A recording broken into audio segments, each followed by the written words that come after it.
आज की online classes में आप class 10th geography lesson number 5 खनिज तथा ऊर्जा संसाधन का मानचित्र कार्य जानेंगे। बच्चों, सीबीएसई ने इस चैप्टर को डिलीट कर दिया है, तो इस चैप्टर का थियोरेटिकल पोर्शन आपको नहीं पढ़ना है, लेकिन मैप वर्क आपके सीबीएसई एग्ज़ाम में आएगा। तो आपको मैप वर्क बहुत ही ध्यान से समझना है, और चूँकि इस चैप्टर में मैप वर्क कुछ ज़्यादा है, इसलिए आपको थोड़ा ज़्यादा ध्यान लगाने की ज़रूरत पड़ेगी। तो आइए सबसे पहले हम लोग देखते हैं कि इसमें क्या क्या आपको दिखाना है।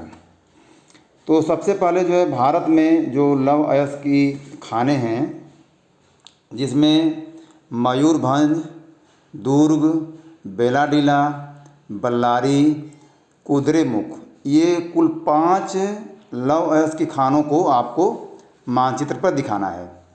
इसके बाद दूसरा है कोयला खाने, रानीगंज, बोकारो, तलचर, नवेली। ये 4 जो है प्रमुख भारत की कोयला खानों को भी मानचित्र पर दिखाना है। फिर तीसरा है तेल क्षेत्र, जिसमें डिगबोई, नहरकटिया, मुंबई हाई, बसीन, कलोल और अंकलेश्वर, ये जो है आपको मानचित्र पर दिखाना है।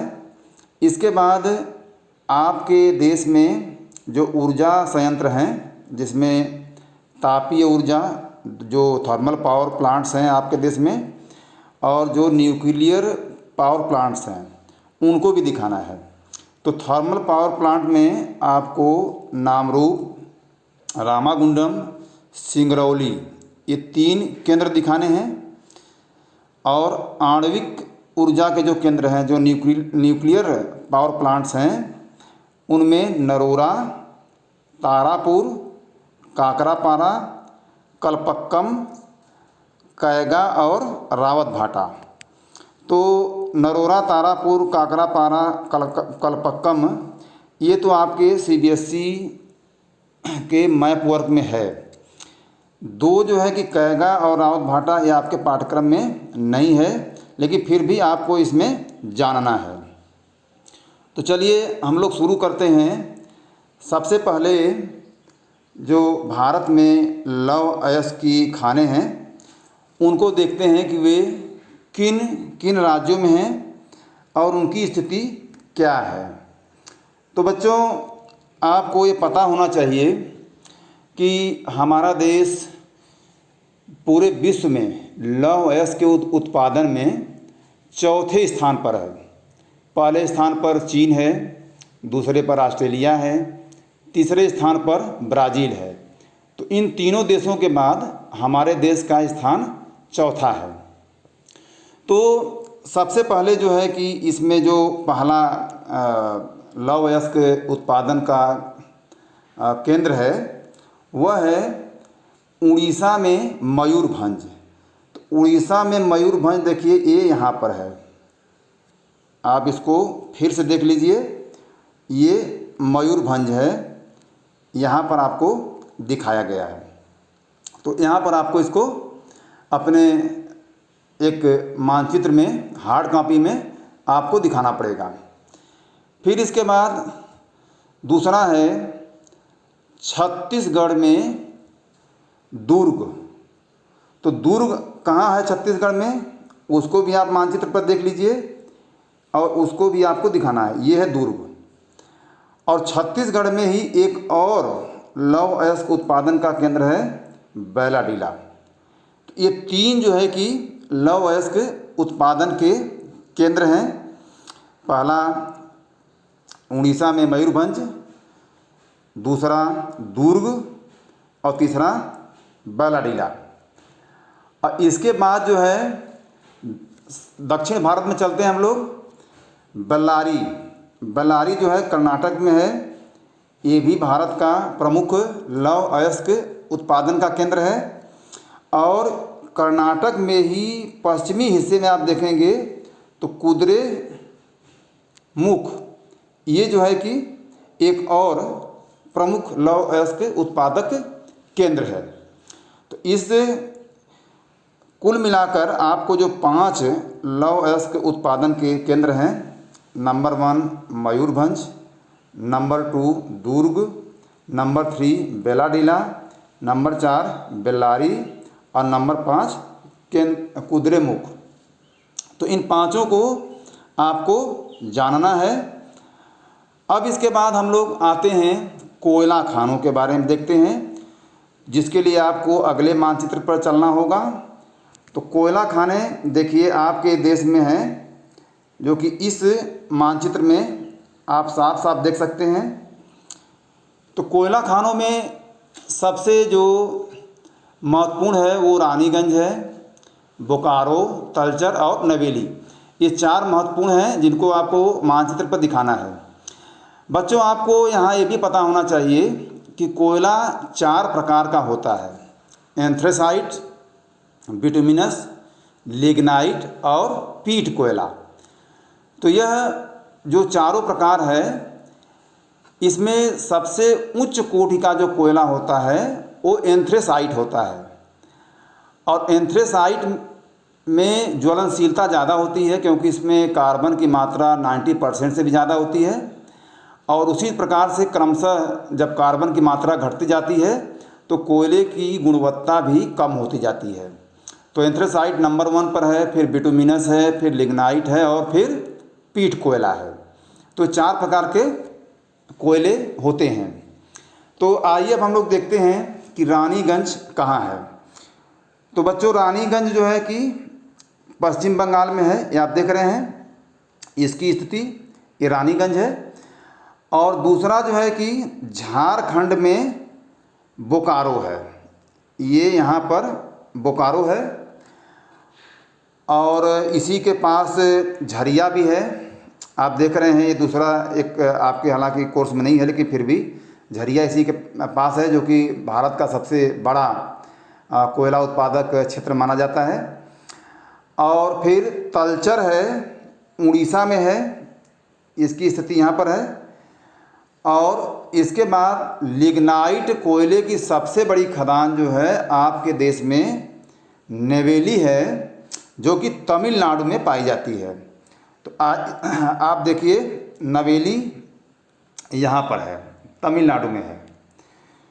तो तमिलनाडु में नवेली। अब आप एक बार फिर से इसको दोहरा लीजिए: रानीगंज पश्चिम बंगाल, फिर इसके बाद बोकारो झारखंड, फिर तलचर उड़ीसा, और ये आपको जो नवेली है, जो कि पहले ही मानचित्र में दिख रहा है। ये 4 प्रमुख कोयला क्षेत्र आपको मानचित्र में दिखाना है। अब इसके बाद हम लोग चलते हैं भारत के जो प्रमुख तेल क्षेत्र हैं उनको भी समझ लेते हैं। इसको आप देख लीजिएगा: रानीगंज, बोकारो, तलचर और नवेली, ये 4 हैं। अब इसके बाद हम लोग चलते हैं तेल क्षेत्रों की भी बात कर लेते हैं। तो तेल क्षेत्रों में आप देखेंगे कि भारत में जो सबसे पुराना तेल क्षेत्र है वो असम घाटी तेल क्षेत्र है, और यह सबसे महत्वपूर्ण भी है और प्राचीन भी है। इसमें 2 प्रमुख जो तेल क्षेत्र हैं उसको आपको मानचित्र में भरना होगा। तो सबसे पहला है डिगबोई, और इसी डिगबोई के 40 किलोमीटर दक्षिण में नहरकटिया है। ये 40 किलोमीटर के ही, तो आप जहाँ डिगबोई दिखाएंगे ठीक उसके नीचे जो है नहरकटिया भी है, उसको भी आप आराम से दिखा सकते हैं। इसके बाद ये 2 क्षेत्र हो गए जो कि असम घाटी में है। और जो तीसरा क्षेत्र है वो है मुंबई हाई। ये मुंबई हाई है, और मुंबई हाई के बगल में बसीन भी है, इसको भी आप यहीं पर देख लीजिए। तो मुंबई हाई जो है आपके देश का सबसे बड़ा तेल क्षेत्र का भंडार है। और आपके देश के कुल तेल के उत्पादन का 44% मुंबई हाई से ही प्राप्त होता है। तो यह जो है कि महाराष्ट्र के सागरीय तट से दूर लगभग 2000 वर्ग किलोमीटर क्षेत्र में फैला हुआ है। अब इसके बाद बच्चों आपको गुजरात में हम ले चलते हैं। गुजरात में भी 2 प्रमुख तेल क्षेत्र हैं, जिसमें पहला है अंकलेश्वर, यहाँ पर देखिए, और दूसरा है कलोल, ठीक इसी के ऊपर है। तो आपको जो है इसमें याद करने में भी आसानी होगी, कोई बहुत मुश्किल नहीं होगी। सभी तेल क्षेत्र 2-2 करके मैंने दिखाया है। एक असम में 2 तेल क्षेत्रों को दिखाया है, डिगबोई और नहरकटिया। दूसरा जो है कि महाराष्ट्र के सागरी तट के पास दिखाया गया है, मुंबई हाई और बसीन। और तीसरा तेल क्षेत्र है अंकलेश्वर और कलोल, जो कि महाराष्ट्र में है, तो इस गुजरात में है। तो इसको जो है कि आपको मानचित्र पर भरना है। 1, 2, 3, 4, 5 और 6, कुल मिला के 6 तेल क्षेत्रों को मानचित्र पर दिखाना है। अब इसके बाद हम लोग ऊर्जा संयंत्रों की बात करते हैं, ऊर्जा संयंत्रों पर चलते हैं। और ऊर्जा संयंत्रों में 2 कैटेगरी के ऊर्जा संयंत्रों को दिखाना है। एक तो थर्मल पावर प्लांट्स और दूसरा जो है न्यूक्लियर पावर प्लांट्स, तापीय ऊर्जा और आणविक ऊर्जा। तो इसको आप तीसरे मानचित्र पर देखिए तो आपको ज़्यादा स्पष्ट दिखाई देगा। तो सबसे जो पहला है वो है, आपको जो दिखाना है वो तापीय ऊर्जा के केंद्रों को दिखाना है। तो तापीय ऊर्जा के केंद्र में नामरूप, जो कि असम में है, तो यहाँ आप पहले भी दिखा चुके हैं, इसको फिर से देखिए। असम में है और यहीं पर जो है कि आपने आसी पास डिगबोई भी दिखाया था, तो इसको याद करने में आपको परेशानी नहीं आएगी। तो ये नामरूप है जिसको आपको दिखाना है। फिर इसके बाद दूसरा है रामागुंडम, जो कि आंध्र प्रदेश में, रामागुंडम यहाँ आप दिखाएंगे। और तीसरा है सिंगरौली, जो कि मध्य प्रदेश में है, यहाँ पर आप इसको दिखाएंगे। तो 3 जो है कि तापीय ऊर्जा के केंद्र हैं, इसको आप देख लीजिए। एक हो गया नामरूप, दूसरा रामागुंडम और तीसरा सिंगरौली। ये तीनों आपको याद रखना है। और वैसे तो बहुत सारे जो है कि आप देख रहे हैं तापीय ऊर्जा के केंद्र हैं आपके देश में लेकिन आपको 3 ही जो है CBSE बोर्ड में पूछा जाएगा, 3 में से कोई एक। अब हम लोग आगे बढ़ते हैं, न्यूक्लियर जो पावर प्लांट्स हैं उनको भी देख लेते हैं। आपके देश में बहुत ज़्यादा न्यूक्लियर पावर प्लांट्स नहीं हैं। अभी जो मानचित्र पर दिखाया गया है उसमें कुल 6 ही प्रमुख हैं जिनको दिखाया गया है। 6 में से 4 तो आपके CBSE बोर्ड में आएगा और 2 जो है आपको जानकारी के लिए बताया जाएगा। तो सबसे पहला जो है देखिए, जो ये न्यूक्लियर पावर प्लांट है उसमें नरोरा है, जो कि आप ही के प्रदेश में है, उत्तर प्रदेश में है, जिसकी स्थिति जो है यहाँ पर है, आप देख रहे हैं। इसके बाद दूसरा है तारापुर, जो कि महाराष्ट्र में है, यहाँ पर है। और तीसरा है काकरा पारा। तो काकरा पारा जो है तारापुर के ठीक ऊपर है, लेकिन वो गुजरात में पड़ता है। तो दोनों ऊपर नीचे ही हैं, तारापुर और काकरा पारा दोनों आस ही पास हैं, लेकिन एक जो है कि महाराष्ट्र में है, दूसरा गुजरात में है। क्योंकि गुजरात और महाराष्ट्र की जहाँ दोनों की सीमाएं एक दूसरे से मिलती हैं, लगभग उनकी स्थिति वहीं पर है।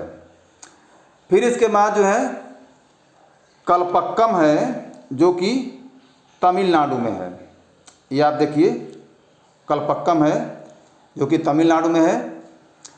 और कैगा कैगा और रावत भाटा आपके सीबीएसई बोर्ड के सिलेबस में नहीं है, लेकिन फिर भी आप इसको जानकारी के लिए देख लीजिए, क्योंकि बहुत ही महत्वपूर्ण है। ये प्रतियोगी परीक्षाओं में पूछा जाता है, इसलिए आप यहाँ पर देख लेंगे तो आपको अच्छी जानकारी हो जाएगी। तो कैगा जो है आप देख रहे हैं कर्नाटक में है, और रावत भाटा जो कि काफ़ी पुराना है वो है राजस्थान में, ये रावत भाटा है। तो कुल मिलाकर आपको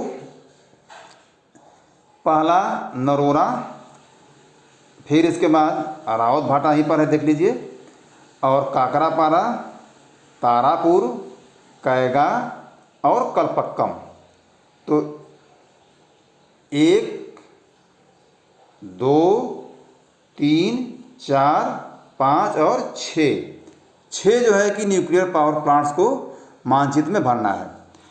तो बच्चों ये इस चैप्टर का आपके सिलेबस के मुताबिक पूरा का पूरा जो है मानचित्रकार बता दिया गया है। इसको आप हार्ड कॉपी में तैयार करेंगे निश्चित तौर पर, और उसको हमें दिखाएंगे। तो तब तक के लिए सभी बच्चों को धन्यवाद।